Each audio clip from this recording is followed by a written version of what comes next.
माझा स्त्री जाती जन्म झाला तशी मी स्वार्थी,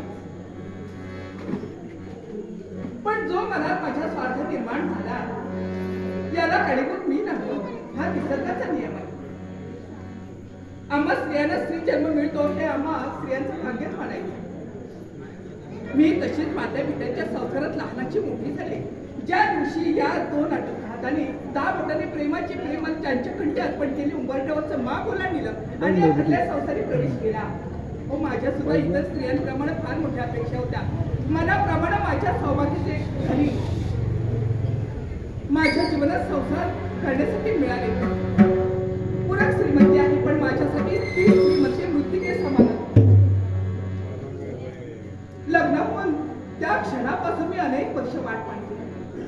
वाट पाहून सुद्धा मला हवं असलेलं सुख मिळालं नाही. हेच मनाला सारखं शल्य टोचत होतं, ते म्हणजे आपण ते पण एखादं कन्या रत्न तरी प्राप्त व्हावं या अपेक्षेला पार्वती मातेजवळ आवर्जून ते पाहत होते. अहोरात्र व्रत वैकल्य केली, भक्ती केली, नाही हो, विश्वासच उडाला. माझ्या मनाची खात्री झाली, हो मी कधीच आई होऊ शकणार नाही. म्हणजे आयुष्याच्या अंतापर्यंत मी नुसते पडत लागला तर माते घेऊन जगण्याची वेळ.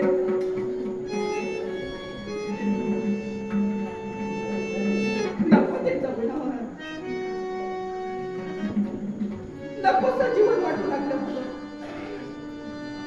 पण तेव्हा देवीची कृपा का मी एक धाडस केलं. मला माहित होतं माझ्या हाताशी सहमत होणार नाहीत, रागवतील, कदाचित शिवायची दाखवली वाटते. नाही, मी माझ्या स्वार्थापोटी मी हा निर्णय घेतला नाही. आमच्या पैशात आपल्या राजगादीला वारस हवाय, लाखो जीवितांचा पोशिंदा म्हणून प्रजेला राजा हवाय. म्हणून मी माझे विचार यांच्या समोर प्रदर्शित केले. स्वामी, माझ्या म्हणण्याप्रमाणे तुम्ही ऐकाल का? ते सहज अगं प्रेमाने म्हणाले, अगं नलिनी, तू सांगितलं आणि मी ऐकलं नाही असं आठवत आहे. मला थोडं बरं वाटतं. मी तेव्हाच संधी झाली आणि मी म्हणाले, स्वामी, मला आणखी काही नकोय. मला आपण ते सुख हवंय. यासाठी तुम्ही दुसरा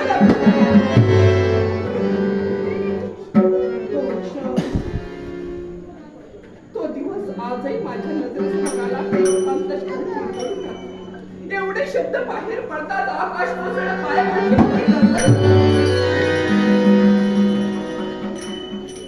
मी अगदी वाचून गेलो. काय करायचं मला नेमकं कळलं नाही. तेव्हा अक्कल हुशारीला वागले. विचारे पुरुष तरी घोडे असतात हे त्या क्षणाला अनुभवता आलं मला. जेव्हा ते माझ्या मताशी सहमत होत नाही हे माझ्या लक्षात येतात. मी वेळ लावला नाही. मी म्हणाले, तुम्ही जर माझ्या मताशी सहमत होत नसाल तर मी आत्महत्या करणार. घाबरले हो. मला म्हणाले, तू जर माझ्या जीवनातून निघून गेलीस तर संसारात आधार कोण मला देणार? तेव्हा माझ्या मताशी सहमत झाले आणि माझी इच्छा पूर्ण केली. माझ्यासाठी सगळी प्राप्त झाली. त्यापुढे जे घडलं ना ते फार मोठं अपेक्षेपेक्षा अनेक वर्ष एका आपत्याची आई व्हावी या अपेक्षेने तळमळणारी स्त्री त्या माझ्या सवतीच्या पाय गुणाने